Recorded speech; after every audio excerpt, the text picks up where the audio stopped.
Good morning students, आप सभी का स्वागत है डीकेपी एकेडमी में। मैं दीपक कुमार आप सभी का स्वागत करता हूं। आज के इस वीडियो में जो है हम कक्षा 10वीं छत्तीसगढ़ बोर्ड का अध्याय 2, ठीक है, दो चरों का रैखिक समीकरण, इससे संबंधित जितने भी महत्वपूर्ण प्रश्न हैं जो आपके बोर्ड एग्जाम में पूछे जा सकते हैं।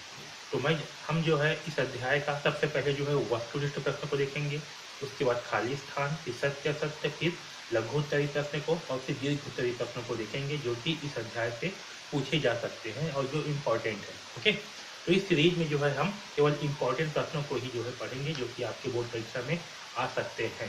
ओके, तो चलिए स्टार्ट करते हैं। तो इस अध्याय को शुरू करने से पहले हम जो है कुछ महत्वपूर्ण बिंदुओं को जो है समझ लेते हैं। ओके, ताकि हमें आगे जो है प्रश्नों को बनाने में आसानी हो।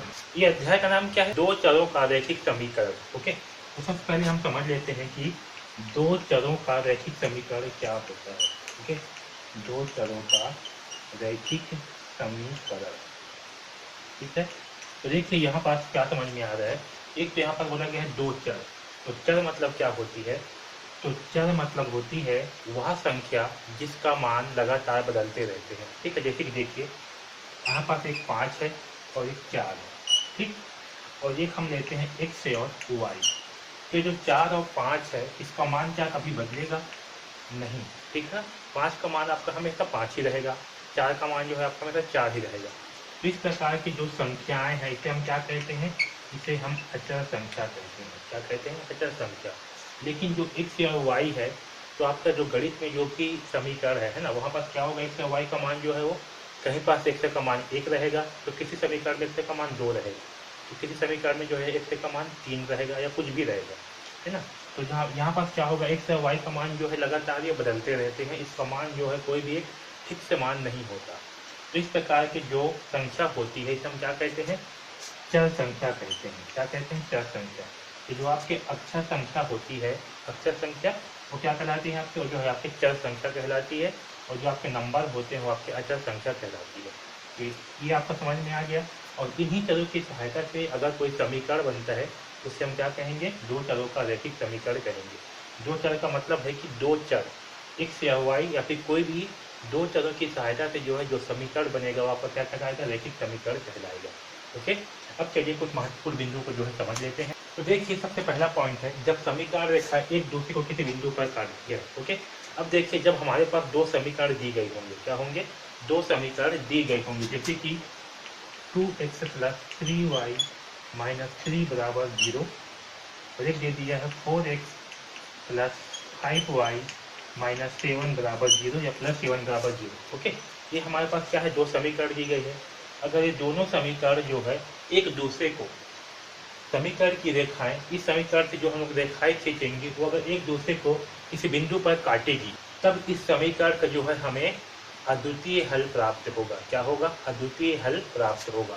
तो याद रखना, जब समीकरण रेखाएं एक दूसरे को किसी बिंदु पर काटती है तब इस समीकरण के जो है अद्वितीय हल प्राप्त होंगे। ठीक है, लिख दे रहा हूँ मैं अद्वितीय। और मान करिए कि दो समीकरण दी गई है और ये समीकरण की जब हम रेखा खींचेंगे, ठीक है, ग्राफ में जब हम इसकी रेखा खींचेंगे तो इस समीकरण से जो रेखाएं प्राप्त होंगी, अगर वो रेखाएं जो है समांतर होगी, अगर दोनों रेखाएं एक दूसरे को किसी बिंदु पर काटती है, देखिए एक रेखा जो है ऐसे खींचा गया, ठीक है, और एक रेखा जो है ऐसे खींचा गया, तो ये दोनों रेखाएं क्या कर रही हैं? एक दूसरे को एक बिंदु पर काट रही हैं। जब इस प्रकार से रेखाएं होंगी जो एक दूसरे को किसी बिंदु पर काटेंगी, इसका क्या होगा? अद्वितीय हल प्राप्त होगा। लेकिन जब इन दोनों रेखाओं को जब हम ग्राफ में खींचेंगे तो ये दोनों रेखाएं जो है समांतर हो, यानी कि एक दूसरे को कभी नहीं काटेंगे, इस प्रकार के समीकरण का जो है कोई हल नहीं होगा।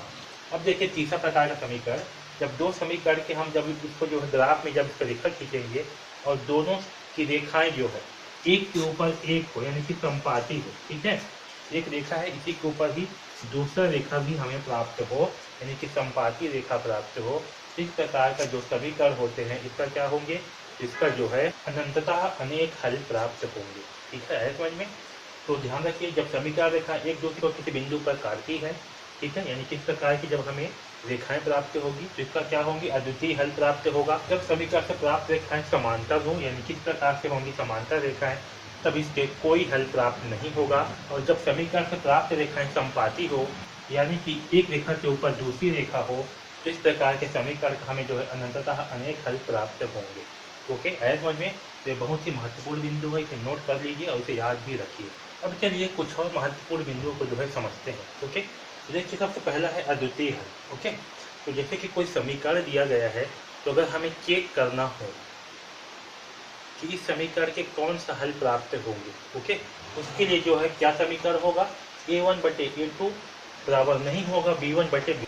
ओके, तो अगर इस प्रकार से हमें प्राप्त होगी मान जो है, तो क्या होगा आपका अद्वितीय हल हो। वैसे ही देखिए दूसरा है कोई हल नहीं, तो कोई हल नहीं के लिए क्या समीकरण है, a1/a2 बराबर b1/b2 बराबर नहीं होगा c1/c2। ओके, तो अगर कोई समीकरण दिया गया है, अगर उसमें जो है ये वाला इक्वेशन हमें प्राप्त होगी, तो उसके कोई हल प्राप्त नहीं। ठीक है, चलिए हम इसे जो है समझते हैं एग्जाम्पल के माध्यम से।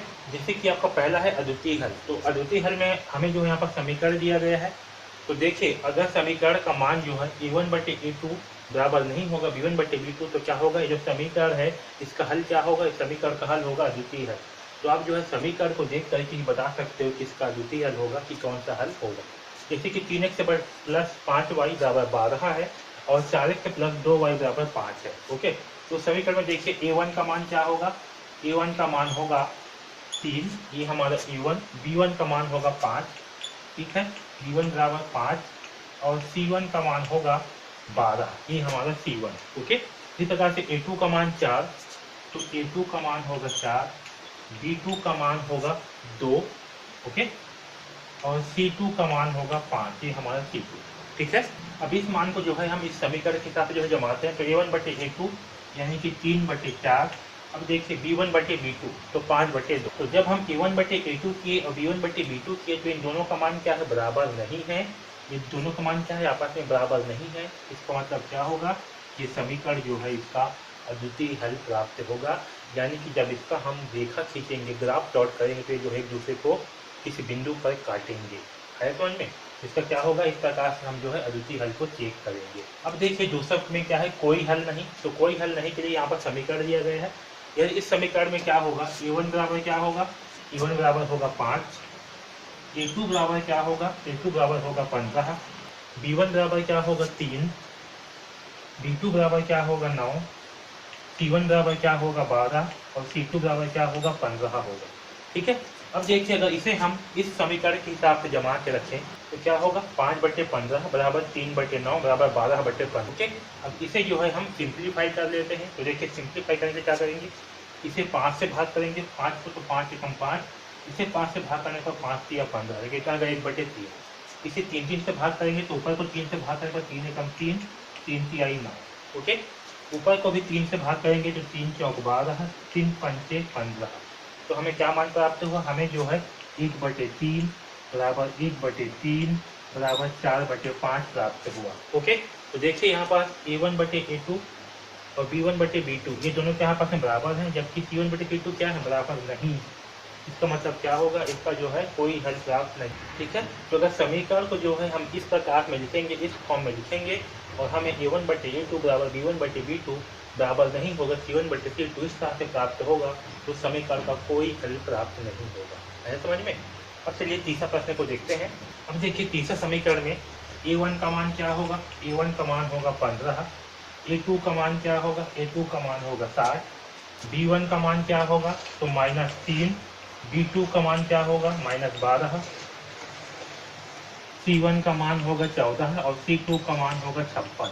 ओके, अब देखिए यहाँ पर इसे जब हम इस तरह से लिखेंगे a1/a2 तो ये होगा 15/60 बराबर b1/b2 तो 3/-3/-12 बराबर 14/16।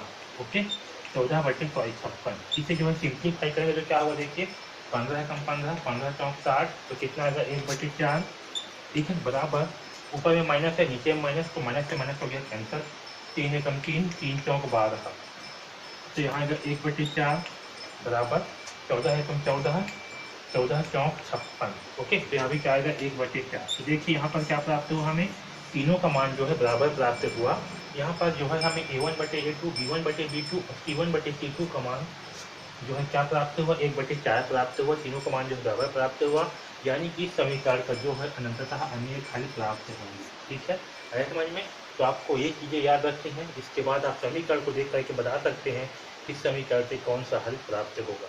ठीक है। तो अब जो है हम वस्तुनिष्ठ प्रश्न को जो है बनाएंगे, जो कि आपके एग्जाम में 1 नंबर वाले प्रश्न में पूछे जाते हैं। ओके, तो देखिए प्रश्न जो है यहाँ पर जो भी प्रश्न हम हल कर रहे हैं बहुत ही इंपॉर्टेंट प्रश्न है।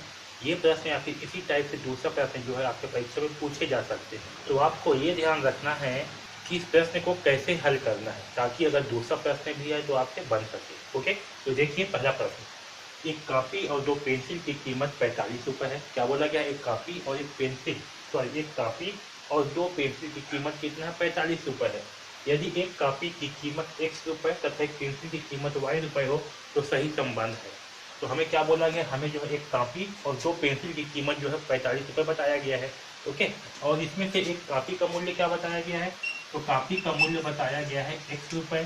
ठीक है, और जो पेंसिल है उसका मूल्य क्या बताया गया है, और पेंसिल का मूल्य बताया गया है y रुपये। ठीक है, तो यहाँ पर क्या बोला है, एक पेंसिल सॉरी एक कॉपी और 2 पेंसिल की कीमत कितना 45 रुपये है। तो कितना कॉपी है, एक कॉपी, एक कॉपी क्या होगा x, और 2 पेंसिल, 2 पेंसिल कितना है 2 हो गया, 2 पेंसिल मतलब 2, फिर पेंसिल का मूल्य क्या है y, क्या होगा y। ठीक है, तो x प्लस 2y और इसका मूल्य क्या बोला गया है 45 रुपये।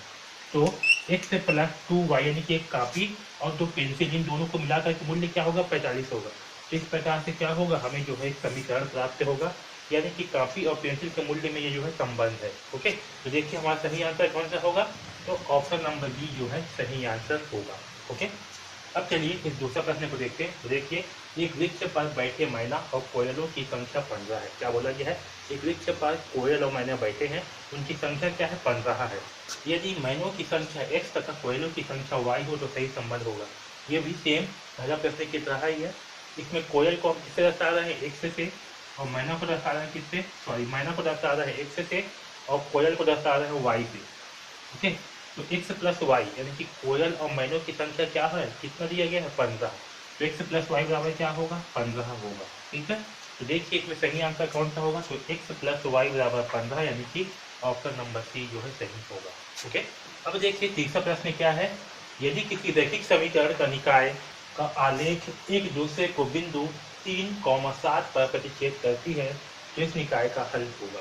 ओके, तो जब भी कोई जो है रैखिक समीकरण का निकाय जो है का आलेख एक दूसरे को किसी बिंदु पर प्रतिच्छेद करती है, तो जो पहला वाला बिंदु होगा ये तीर। ओके, तो पहला वाला बिंदु जो है इसे हम x अक्ष का मानेंगे, क्या मानेंगे x अक्ष का, यानी कि जो पहला वाला बिंदु है जो है x का मान होगा। तो यहाँ पर x का मान क्या होगा, x का मान होगा 3, और जो बाद वाला होगा सेकेंड नंबर का वह जो है y अक्ष का होगा, किसका होगा y अक्ष का। तो ये जो है y का मान होगा, तो यहाँ पर y का मान क्या होगा, y का मान होगा 7। ओके, तो हमारा सही आंसर क्या होगा, x बराबर 3 y बराबर 7। तो देखिए यहाँ पास x बराबर 3 और y बराबर 7 कौन सा है, तो ऑप्शन नंबर 1। तो हमारा सही आंसर क्या होगा, ऑप्शन नंबर 1 सही आंसर होगा। ओके, अब देखिए अगला प्रश्न क्या है, समीकरण 5x प्लस 3y बराबर 12 तथा 15x प्लस 9y बराबर 15 का हल होगा। हमें क्या करना है, इसका हल क्या होगा ये जो है निकाल करके चलना है। तो देखिए यहाँ पर a1 का मान क्या होगा, ये हमारा होगा a1 5, a2 का मान क्या होगा, a2 का मान होगा 15। ओके, b1 का मान होगा 3y और b2 का मान होगा 9, c1 का मान होगा 12 और c2 का मान होगा 15। ओके, अब इसे हम क्या करेंगे, इसे जो है हम a1 बटे a2, b1 बटे b2, c1 बटे c2 के रूप में लिखेंगे। देखिए क्या होगा 5 बटे 15 बराबर 3 बटे 9 बराबर 12 बटे 15। ठीक है, अब इसे जो है सिंप्लीफाई करते हैं। तो देखिए सिंप्लीफाई करने पर क्या होगा, इसे 5 से भाग करेंगे, इसे भी 5, तो 5 एकम 5, 5 या 15, तो यहाँ पास 1 बटे 3 प्राप्त हुआ। इसे 3 से भाग करते हैं, 3 एकम 3, 3 तिहाई 9, ये जो है 1 बटे 3 प्राप्त हुआ।